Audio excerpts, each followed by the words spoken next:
From deep in the Burbank Media District, it's time for another edition of myBurbank Talks. This podcast is presented by the staff of myBurbank. Now, let's see what's on today's agenda as we join our program.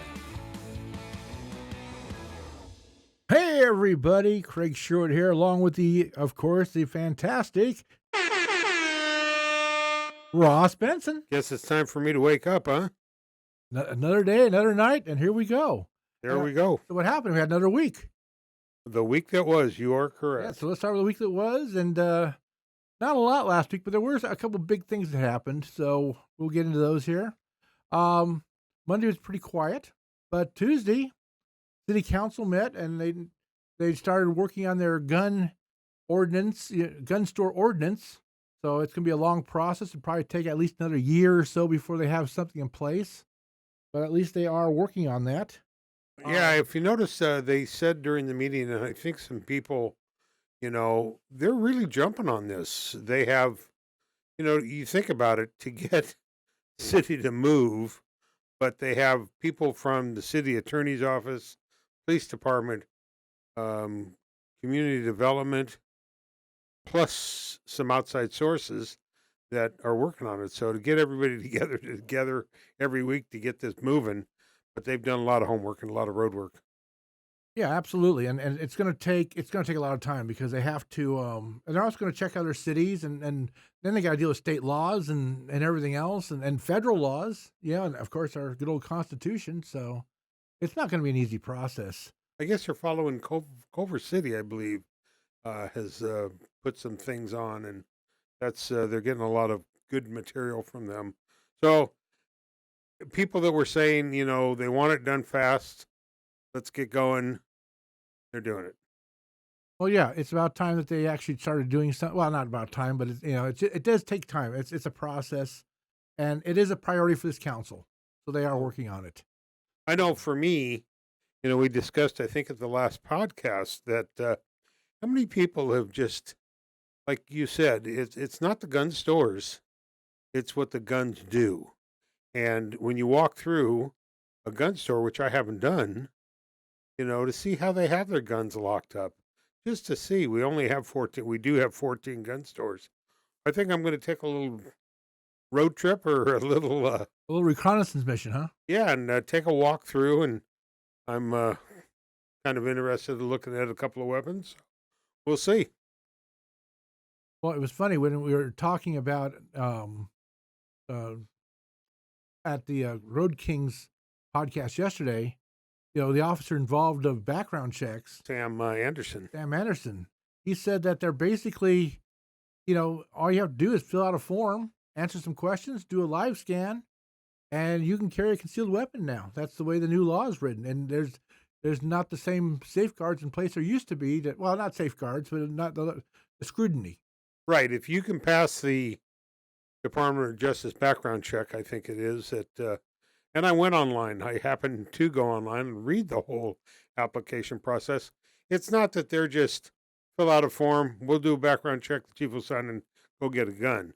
You need to do a little studying. You have to have a gun safety class currently, and you have to almost get a guard card. Same thing a guard has to get to carry a gun concealed. And we're not talking guns, people putting on their 6-shooter on their hip. We're talking concealed weapon. And in the past, like you say, you used to have a very big reason to even carry a gun like that. But now the laws have changed after some lawsuits and so forth.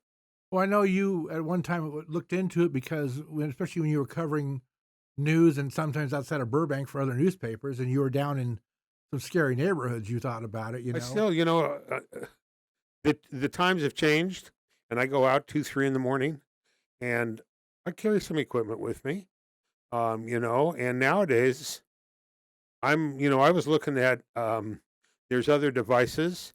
They make launchers now that a friend of mine and I have been doing some research on that you can conceal and carry legally because they are not a firearm. Wait, did you say lawn chairs? Not launchers, launchers. Oh, launchers, okay. And they launch, either a pepper ball or a hard ball, and they'll go 60 feet, and it's just enough to, if you're into in trouble. It'll stun somebody. It'll probably. stun somebody and enough to do something else. But now with the laws changing, maybe it's time to look into a conceal. So, Yeah, I've never been a gun owner, and I really don't have a desire to have a gun. I have a phone that says 911 on it. I figure that's if I need a gun, that's how you get one. right. But on the other hand, I'm not against people owning a gun. I'm not against people protecting themselves. I'm not against the Second Amendment, all those things. I think it is right. I just think when it comes to assault weapons and everything else that goes on now, you can take anything that's right and take it too far, and that's what that is. Yeah, the conceal, you're only allowed 3 weapons per your concealed. I read that form, and Sam had told us the other day you're only allowed to carry or to have, not carry 3, but have 3 weapons. I'm not looking at an assault rifle or anything else.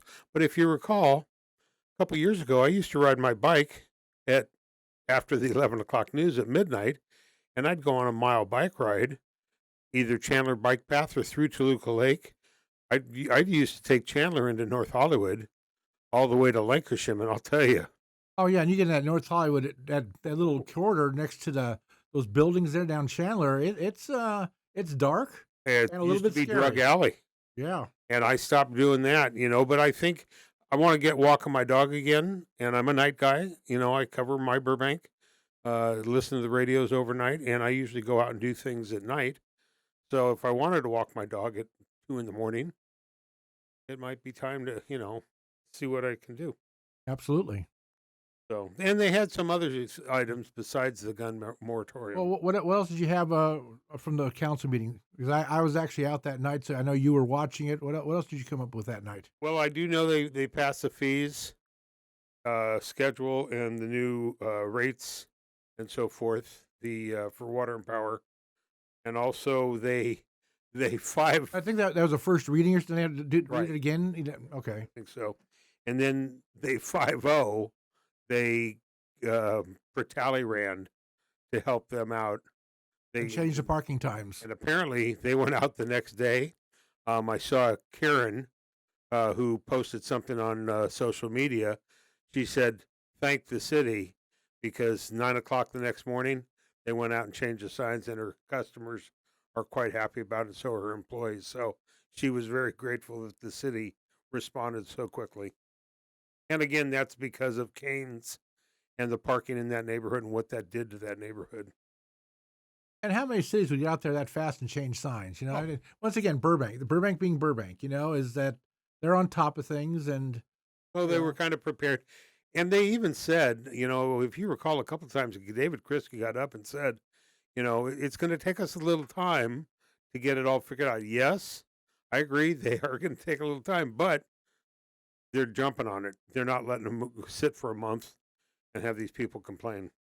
well, I'm still one of the few. I've been at Raising Cane's once, and the French, the toasting they have, the Texas toast they call it, amazing. Everything else, oh well. You know what, to be honest, buddy? You've been there more than me then. I'd rather actually go get the Texas toast there than drive down to Chick-fil-A and get the sandwich there. Yeah, I'm not in fact, they were at Memorial Day last year and they gave food away. They brought, Raising Cane's, and and it's not my cup of tea. Yeah.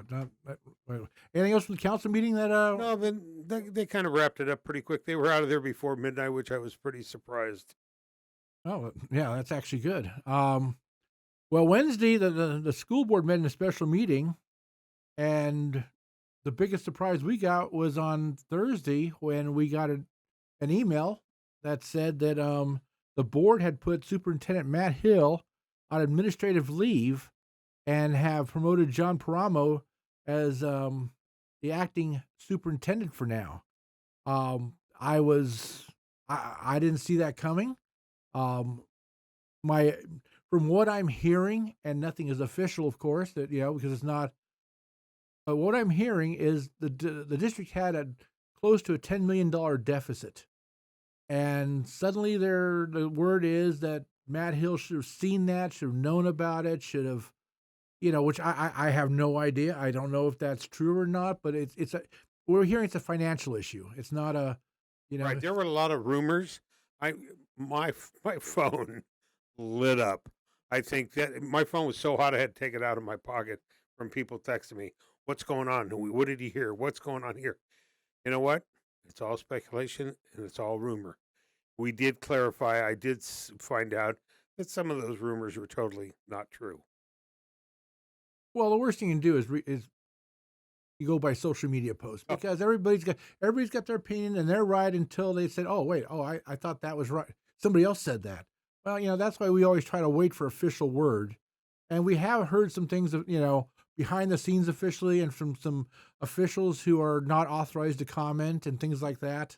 Exactly. So we have an understanding of what's going on to a point, but I think it caught Matt Hill by surprise totally. I don't think he expected it. I mean, so. And I think right there, you read the social media comments, people don't realize he had a contract, with the city. They have to oblige by that contract. Right, and there's two parts of that contract. One is if he's fired for a cause, then they don't have to pay all the benefits. But if they just decide to remove him, they've got to pay him for a full year's salary plus all his benefits, Right. which is well over $300 and some odd $1,000 a year. But that goes back to the point of ripping up his contract while it was only half done before, and then giving him a new retroactive contract. This is the board.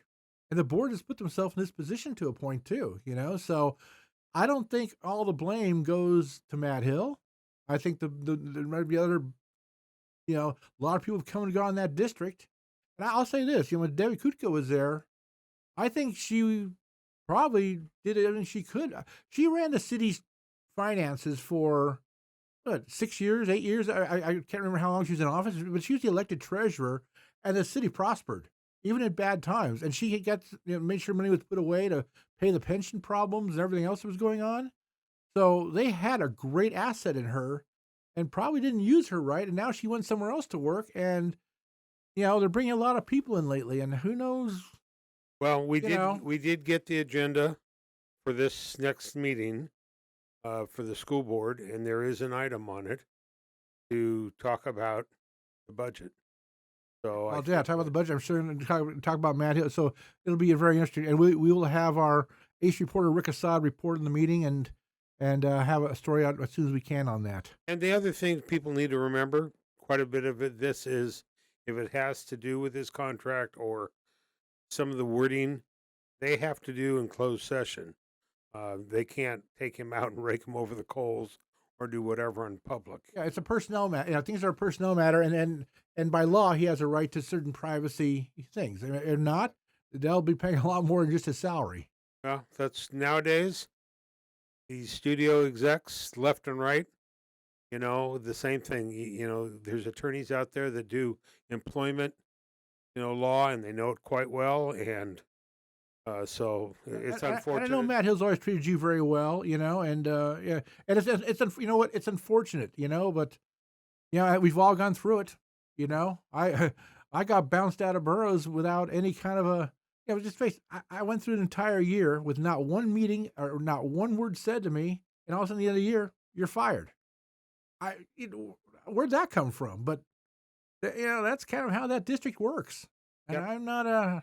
I'm not a fan of a lot of people, but let's move on because I don't want to get into the personal things here, but They also, that Wednesday, we got that, the Burbank Police Department ran the Special Olympics torch, as they do every year. yeah, every year. In fact, usually they get a handoff from LAPD, and they didn't get that this year, and they pass off to Glendale, and Glendale says not for us this year. So, but Burbank continued the tradition, and Burbank continued to, and those officers who ran with it felt honored to do it. Oh, quite. And it's a privilege for them, and it's I don't see why why a city wouldn't want to do it. It's too bad that apathy is taking over in some of these other cities. But once again, why is Burbank? Why that event? We Ashley did a story. We did a video. The PD did a video. The kids from Finbar, they must be on a different schedule than everybody else because they lined Olive, in front of the school and everything. They had signs. They were waving. They were yelling. the officers that were running, give them high fives. It was really touching. And then they kind of cruised up over that hill. I've walked over the Olive Overpass. That is a jaunt. And for these guys to be running it, I'll tell you. And give me a little advice here. If you ever walk over the Olive Overpass, don't get on the elevator. Yeah, that elevator. Well, all the city elevators. Yeah, that elevator and the Islands elevator are two. Yeah, They're not death traps, but they're just don't plan on going anywhere for a while if you get in one of those two elevators, because you're probably going to see truck 11 before you see a friend. right. And then so they ran the torch up to Olive and Third. They went by City Hall, kind of a neat picture, and then they made the left, ended up in front of the police station. There were several other employees out there cheering them on, and they were wearing special shirts. We took some pictures. So another year has gone on, and I guess Special Olympics occurred this weekend, and I hear it went off real well. Well, absolutely, and you know what? It's a great event. Moving on to Thursday, the Park and Rec Board, met, and one of the things that happened was Barry Gusso actually is stepping down from the board now after 12 years of service to the Park and Rec Board in the city of Burbank, and he was very emotional about it when he, at the end when he was saying goodbye, and they presented with a very nice plaque and a very nice, it was a nice little ceremony for him and an appreciation. Well, I read and heard Karen had said that he has served his time, 12 years.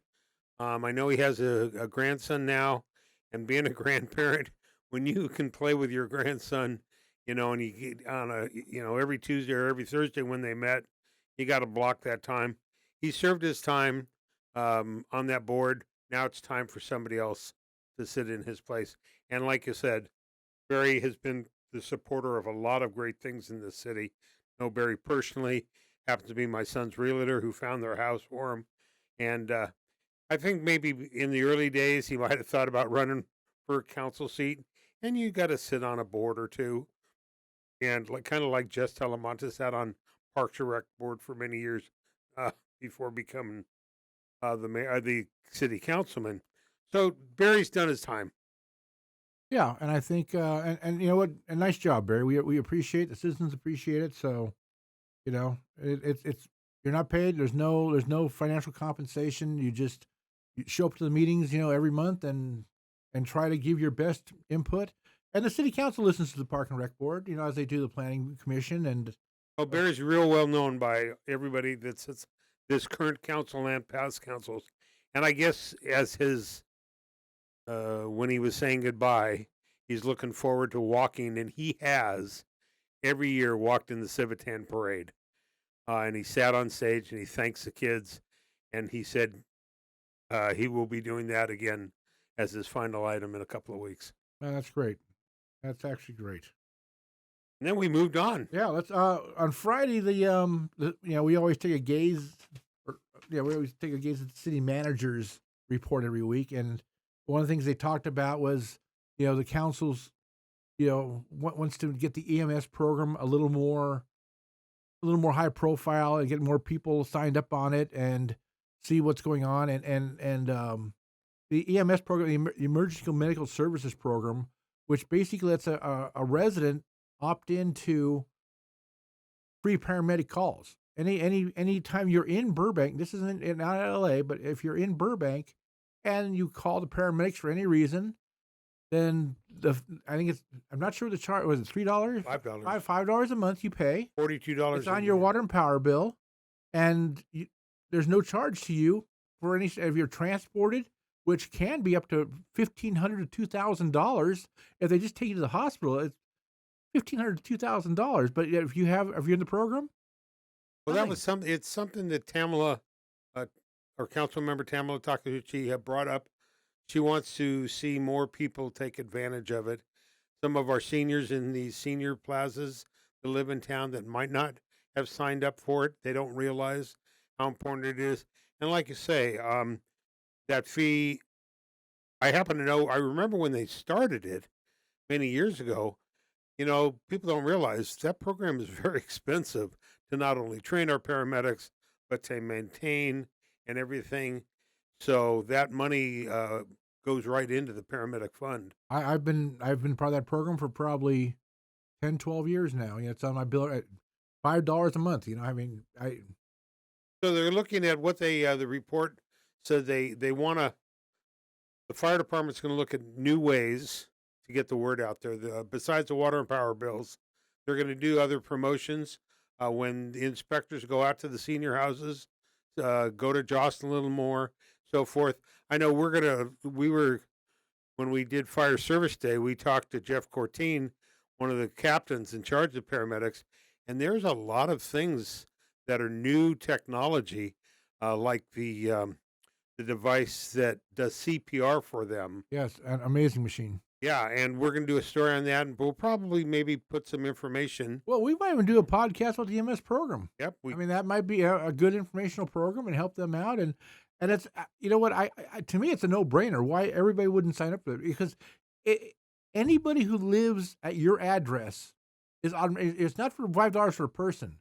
It's $5 for every resident at that house. Right. So if you've got 5 people who live at your house, then 5 people are now covered in the city of Burbank.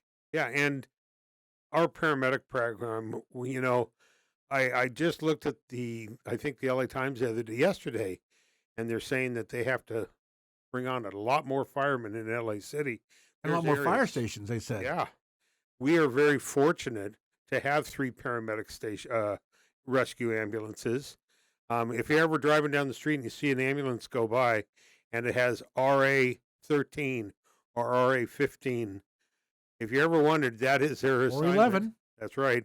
RA is rescue ambulance, and they're identified by that. But those guys, the crew, we have one female paramedic, Jennifer Hoffman, who we're going to do an interview with someday, who does a great job. But all the paramedics, you don't realize until you need them how important they are. One of the things that, both you and myself, we get all the dispatches for Burbank Fire. And every morning when I get up, I go back and look and say, "Okay, did I miss anything that was important?" And there's paramedic calls at 2 a.m., 3 a.m., 3:30, 4, 4:15, 4:45. These guys are up all night long. They don't say, "Okay, 11 o'clock. Okay, I'm done for the day. I'll be up at 6 a.m." No, they're there when you need them, and they're rolling all night long, and they never get a full night's sleep. There's so many times, I do that overnight shift. Like you said, you look at them the next day. I hear the calls. It's amazing how they'll have 3 calls, what we call back to back. A dispatch will go out for one, and another, all within 10 minutes. So they're all occupied. But then, yes, they clear. We use Pulse Point, and it shows when they clear. They get back in the station. They're up and out 5 minutes later. Yeah, it's tough. And you know what? And thank goodness the new contract is now paying them what they deserve to get paid. I'm very happy. Every firefighter I've talked to now is very happy with the contract. They're all feel rejuvenated. They all feel, proud to work in the city again. And I think it's going to make a big difference. And I'm really happy the city council decided to do what they did to help them out. You know what? Next up, the police department, and we've got to do it right by the police officers also. Yep. Forget the politics.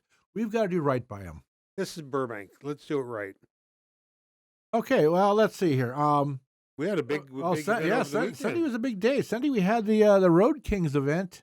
Sunday, my granddaughter also had a ballet recital. Oh well, I can't believe that wasn't the top of our show. Well, guess what? I had to miss it because I was occupied. But I was told Gary Dance Studio filled the Burbank High Auditorium. Every seat was taken, balcony, every seat downstairs. My son, who went to Burbank High, it was amazing. The kids did a fantastic job. I find out your son, he had a little bit of a video to show you of it too. Well, yeah, and I saw some pictures. She got a bouquet of flowers afterwards, and she was mighty proud. But, Gary Dance Studio's been in Burbank here. They're a tradition. They're an institution. They've been around for over 65 years. And Megan, who owns Gary Dance Studio, has done a great job. These kids, again, you've been a coach. These kids at 4 years old learn how to listen and, not be shy of 1,000 people in front of them. They really performed quite well. And then I had to miss it because the Road Kings show, which was amazing. I mean, there was at least 300 to 400 cars there. 300 I think. cars, they said. And everybody, with anybody with a car, was there, including the fire department, the police. We did a podcast on it, which is up right now, and hopefully you can listen to it. It's also on. It's going to be on YouTube. Well, I'm sorry, the podcast won't be up until probably Wednesday. And we're going to have a YouTube video podcast also with a lot of, so you can see what happened. But it was what a great event, and well organized. Don and Belisar did a great job taking care of us. Taking care of us. Yes. They put us in under a canopy. They got us tables and chairs, and Karen and her husband Gary, the president. Karen's the president this year, first female president of a guys kind of thing. She has 4 cars. I shot a picture of Teresa Garcia and her husband. They have a couple classic cars. It's a family thing. Well, yeah. I mean, a car is something that's, a family pays for it, not just one person. So it should be. That's a good way for a family to do things if they have a common interest, to do things together. Wasn't it nice to see? We saw a little of everything out there. I saw people in their wheelchairs, people black, white, purple, green, kids, adults, dogs. I can't believe how many dogs were out there. I'm going to tell you, I got a hot dog, and the hot dog bun had sesame seeds on it. Now, how often do you see that? Usually you get the cheapest bun and the cheapest. Now, these guys gave a good hot dog, and it tasted, and they had the machines like you have at Dodger Stadium for, onions and ketchup and mustard and everything else. And yeah, there was food going. They had the hot dog guy there. They had a taco vendor. They had snow cones. But you know what was kind of cool? This is Burbank. Who was there? Who was there? Who was there? We had Jay Leno there. Wearing his Levi's, and somebody asked him something, and he turned around and he said, I happen to have 300 of these. Meaning, I'm sure it's not the first time he's been asked about it, but yeah. He was walking around. He's a car guy. He's a car guy? How many cars does he own? But he was there with his chief mechanic who saved his life, Gary. And I was just told he had done a film piece that he borrowed, the Burbank, the Christie, the steamer. And while they were running it, it blew a rod. He had a special mechanic come in from out of state, $65,000 repair bill. He picked it up, and that thing is running like a champ. Well, that's amazing. But that's the kind of guy he is. He's down-to-earth guy. He's round, and everybody coming up to him. He posed for pictures. Everybody was coming up to him, and he's a celebrity, And in fact, I said to him, do you know the little playground over there is named after you? It has Jay Leno. He said, really? So, and you know what? He was in line for a hot dog, and he was buying everybody hot dogs around him. All right. Well, let's get on to the week that will be, and we'll be back right after this. How would you like your business advertised in this very spot? myBurbank Talks is looking for businesses interested in a 30-second spot to appear in our podcasts. If you're interested, please email advertising@myburbank.com, and we'll be glad to discuss all of the exciting opportunities with you. Now, back to our podcast. And we're back with you for the week that will be. Will be. Must be this week. Well, Monday, we do our podcast now on Mondays instead of Sundays because it's just, we need our day off too, to a point. This one we had. With news, you're going 7 days a week as it is. And if you don't have to go on Sunday, then you don't have to go, so why choose to go unless if something happens in the city, we'll be on it. There's no doubt about that. Well, that Road Kings car show being up at 8 o'clock, it kicked my whatever they call it. When there's single digits on the clock when I get up, I know it's going to be a struggle. So, but we got through it. We did. Okay. The planning board. The planning board, it was canceled tonight. They canceled the meeting. I guess there's no planning going on, which, what the heck? But there was another event today, and it was the Providence St. Joseph Foundation's Mario Lopez Golf Classic that not only Ross and Ashley were both there and covered it. And so what were your impressions about that, Ross? Well, as I had on my phone before we sat down here. This is Mario Lopez has done a Mario Lopez Golf Classic for many years. He's raised several $1 million for the foundation. Mario is a very big supporter of St. Joe's. There were some local dignitaries. There were no city council members there. There were no public officials there, but some of our clients were there that we got to say hi to. It was at a local golf club, and it was a really, really nice event. And Ashley is going to do a little video reel. I did some pictures. The chairman of the board was there, and the golfers had a good time. And then they had Yachtly Crew. Is that the right name? Am I saying that right? Yeah, well, one of those knockoff bands, those cover bands.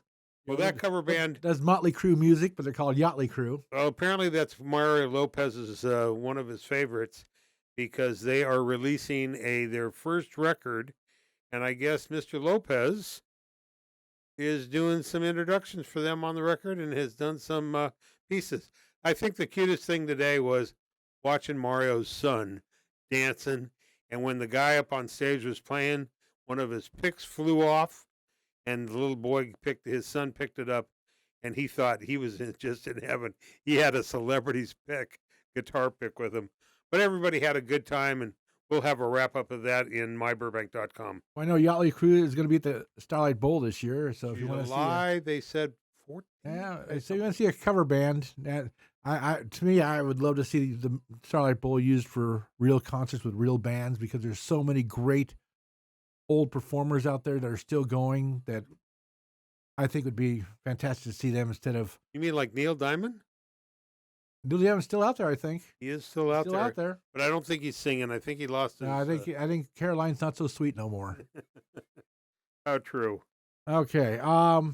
Tuesday we got our city council meeting coming up. And they're starting out with closed session, and they're going to be talking about the notorious Nick Gutierrez, which is the guy who brought in the lawsuit, or the potential lawsuit, for council districts. Nick Gutierrez, we've never heard of him. We've never seen him. He's never been involved in any kind of a city activity. Yet he's going to tell our city that he doesn't feel represented. We can't find the guy. We would love to find Nick Gutierrez. We'd like to talk to him and say, I'd like to even find out, A, does he live in the city of Burbank? B, if he does, I'd like to see what his voting record is. I wonder if he's voted in the last 5 or 6 elections.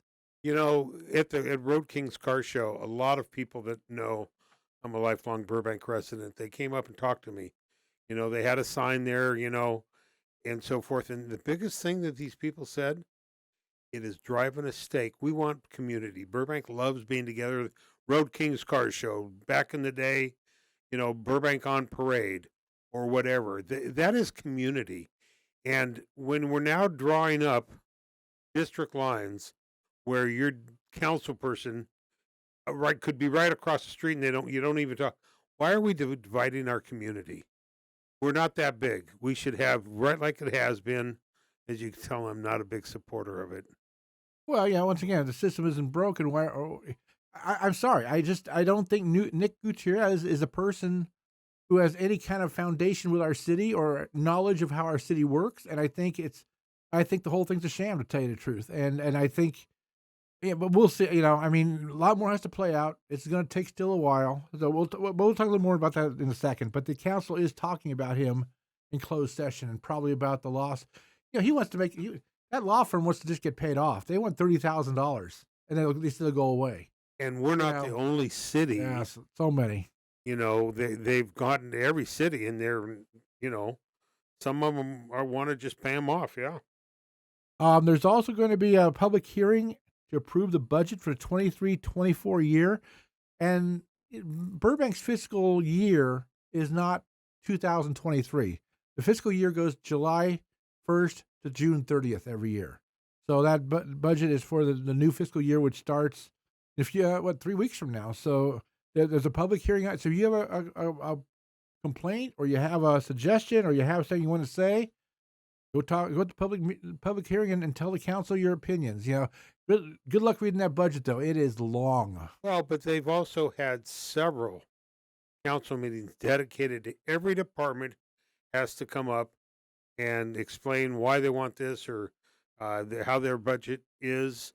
So there has been plenty or ample time to talk about the budget. And if you remember a couple of years ago, there were cities filing bankruptcy. Our city, thank goodness, our financial department keeps them right on dot and so forth. So, but then there's other things on tomorrow night's agenda that Yeah. Well, one thing is there's guess what? We have a new SB 35 project. The council now has to basically approve to get started, and that's going to be at 801 South 6th Street, which is corner of Elmwood and 6th. do you have a sound effect like a toilet flushing or maybe something? Well, we have a lot of things here. We can give you something here if you want it. Little dead noise here, and maybe it'll come up. Well, Because, it just how about this for you? There we go. Little That's what- Pac-Man dying. That's no offense. That's what SB 35 project should be. yeah. You're putting me under the gun all of a sudden, aren't you? Yeah, sorry about that. I literally threw you under the tractor. We talked about that. And I see it out on our talking list here. Another SB 35 project. Yeah, You know? and this one, so this is at the corner of Elmwood and 6th. They're going to demolish all the existing structures and construct a 3-story, 39-unit with a rooftop courtyard. So that means there's going to be people 3 stories up who are on that courtyard and looking down in your house or you're looking down in your apartment. So go buy some window shades, which is it's a shame that that's going to happen. But I will say, But there are 57 on-site parking spaces, and they're going to go subterranean. So that's a lot better than that SB 35 project going out on Empire. that's still the 107 units with 7 parking spaces. yeah. The funny thing about SB 35 is that Burbank must initiate a formal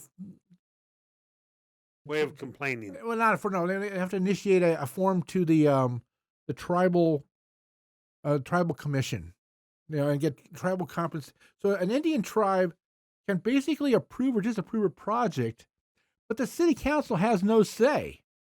I'm wondering, who are these tribes? I didn't know we had tribes in Burbank. It's just, but once again, that was written in the bill. And the way they, because there are parts of California that have tribes and have, which is great. But because they wrote this bill so generally, we've got to go find Indian tribes to approve or disapprove a project in Burbank that probably don't even know where Burbank is on a map. But we need to point out, this isn't Burbank's idea. This is the state The state of shoving California. it down our throat. Remember, SB 35 stands for State Bill 35. Or Senate Bill 35, which means it came from the Senate, the California State Senate. We are working. There's a project on Mariposa that is going to be an SB 35. This one up on the hill, the one that we have on Empire. There's a couple that they're dealing with, and it's because the state says you have to have more housing in the city of Burbank.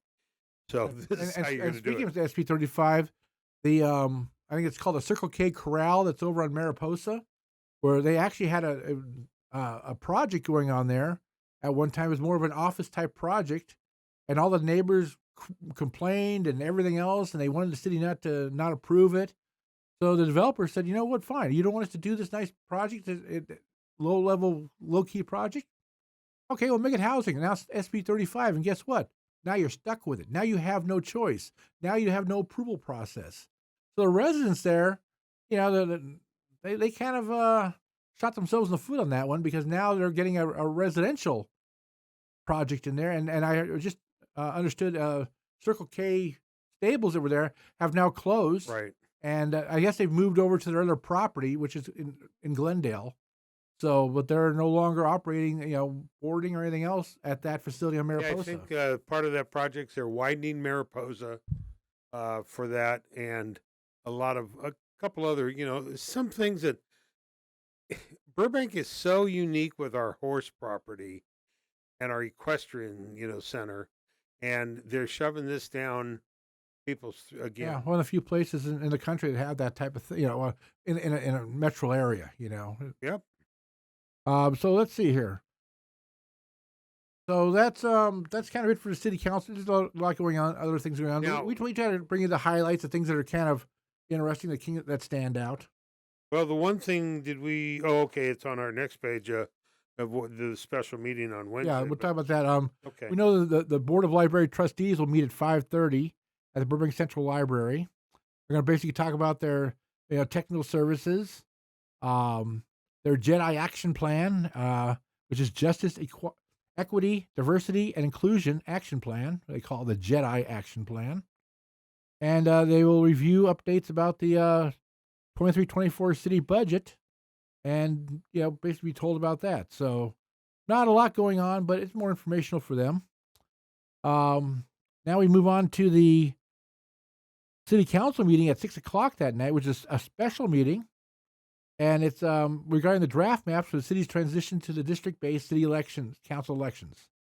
The council is going to review 26 maps submitted by the deadline and the 14 areas provided by the public in the Draw Your Neighborhood tool and hear public comment on the draft maps and communities of interest, which is, it's funny. They don't have to go by the maps that they're coming in or pick a map. They can use the maps and then come up with their own type of plan if they want to. So that's kind of but they have to have these meetings by law. And, if you go to the agenda on the city of Burbank and go to the council agenda, you'll see actually also a very comprehensive report by our city clerk, Kim Clark, who put together a 28-page report on what's called ranked choice voting. And as you remember our podcast, we talked about it a couple months ago. We talked about what ranked choice voting was. And it's interesting that one of the things that Kim mentioned in her report was that if they wanted to do a ranked choice voting in Burbank, that the county is not set up to count those kind of votes. So they'd have to go to an outside source and everything else or come up with their own plan. But, once again, it's going to be an expensive proposition, all for our buddy Nick Gutierrez. Oh, boy.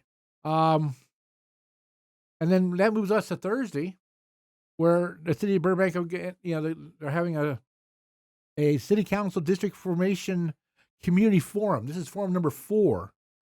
This is 4 of 8. And it's going to be held from 7 to 8:30 p.m. at the Burbank Fire Training Center, which is at 1845 North Ontario. Basically, it's at the corner of Ontario and Pacific, but you get into it by going in the old Northwest baseball field driveway, and then you make a right instead of going straight to the baseball field. I think it's called Ralph Voy Baseball Field or Schaefer Field. We've got so many names now; they're not marked anymore. Who knows who's who anymore? Yeah, to me, it's Northwest Park. That was the name it was given back in the 70s, and Northwest Park worked for me. I got to scratch my bald head because there was something else on Wednesday that, it was somewhere. I guess I shaved my head today. What'd you have? Warner Brothers is going to be having a special event at the library, 100 Years of Storytelling. I got a note. Like the Disney had at the Buena Vista Library. Exactly. Last Saturday. It's for all age groups. It's a speaker. They're going to have their historian who's written some books, and we're talking the current Warner Brothers, the ranch, the 100 years it's gone on in Burbank. So if you don't want to go to a council meeting or pay attention to the districting maps, Warner Brothers has been here 100 years, and I know they'd like to get some people out, and those are pretty interesting. What's gone on here. There's been some big movie, Casablanca, Something like that, yeah. Saddles. There's been some. Were the saddles blazing? Those saddles were blazing. But the cool thing, I used to be a fireman at Warner Brothers, and I'll tell you, when you gave me whole rides on Engine 18 once in a while. You remember that? Good old Fantasy Island with Tattoo, and oh yeah, back in the days when 8 was enough, and I worked some shows back there. Back in the day. Back many, in the many years day. ago. Back in the day. But Warner Brothers it's Okay. kind of neat. So it might be something for people. So that's a Wednesday event. Sorry, we missed that in our sequence of days, but Yeah, but again, I'd rather get the information out than forget it all completely. But like I said, I had to scratch my bald head about that one, and I know I shaved today, but it was there somewhere. well, you got it back. Move on to not much on Friday. Saturday, the Buena Vista Library is going to host Teen DIY, which of course stands for Do It Yourself. Wear Your Pride. So from 3 to 5 p.m. for kids in grades 6 to 12. Basically, it says, embrace your uniqueness and flex your creativity by making some original pride, pronoun, or allyship buttons. Drop by the Buena Vista Library to make your own pride or pronoun. Let's see. Choose from a variety of LGBTQ plus identity flags, magazine pictures, and famous quotes, or start from scratch and draw your own designs so you can show off your pride and style. Now we got to remember. They're also giving away LGBTQ plus books to a few lucky attendees. This is Pride Month. This is Pride Month, but you know what?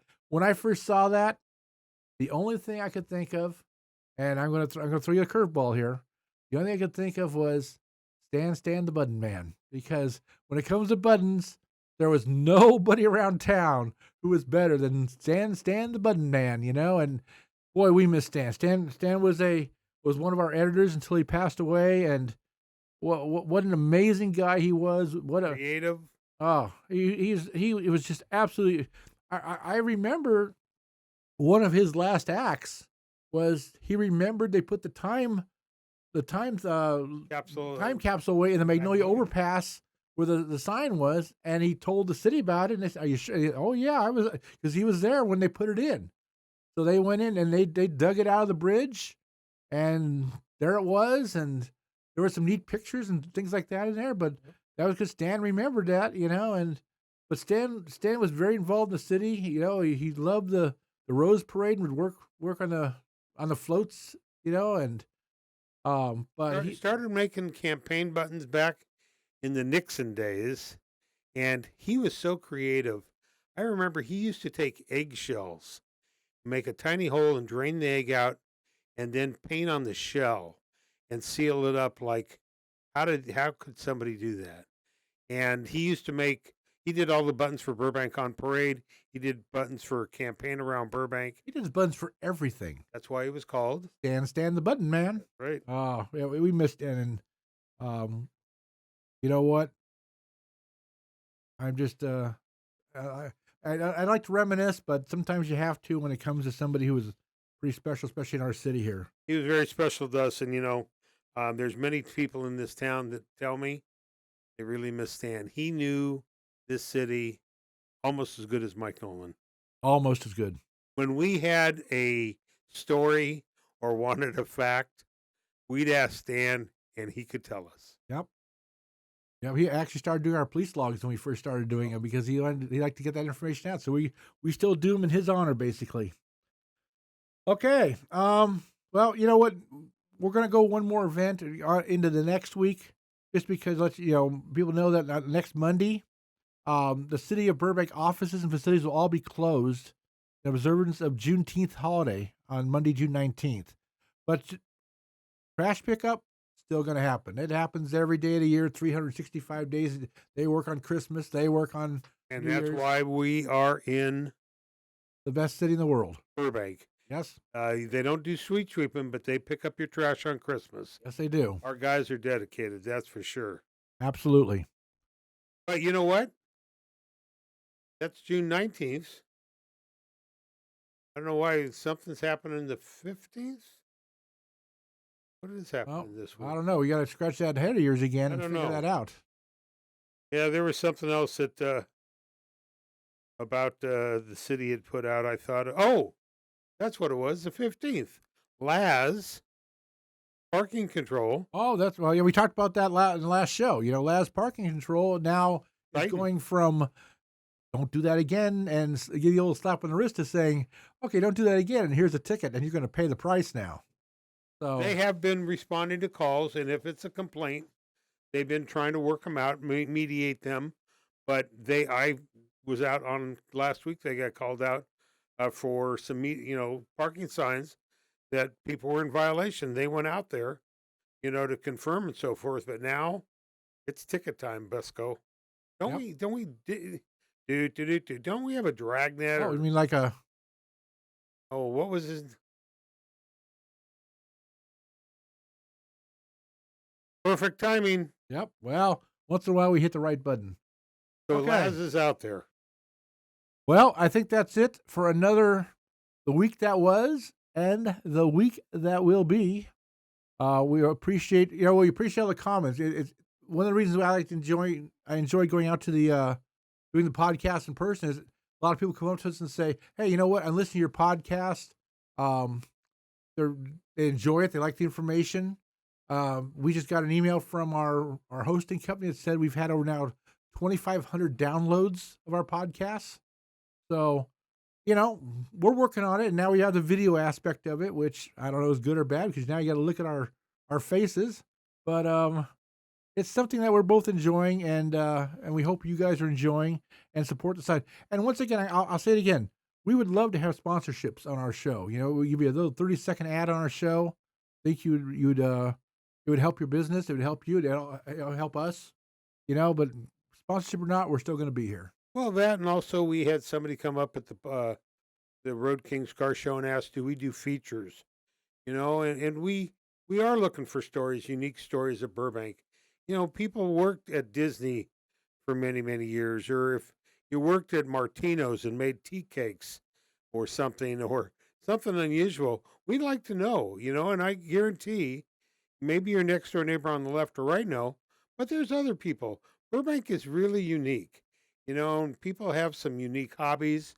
They collect different things. There's stories. Always you can write to news, myburbank.com, or there's different ways. We have plenty of platforms. During the summer, we don't cover as much sports, so we have some more space, as they say, or availability and so forth. So give us a note. Give us a shout out. We'll do what we can to take care of you, and we'll keep looking at stories as they happen. We'll have more on the Matt Hill story when we get more information. We'll give you more information on the city council elections.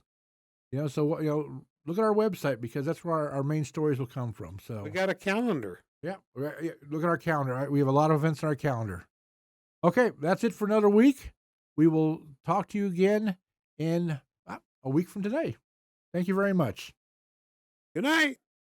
My Burbank Talks would like to thank all of My Burbank's advertisers for their continued support.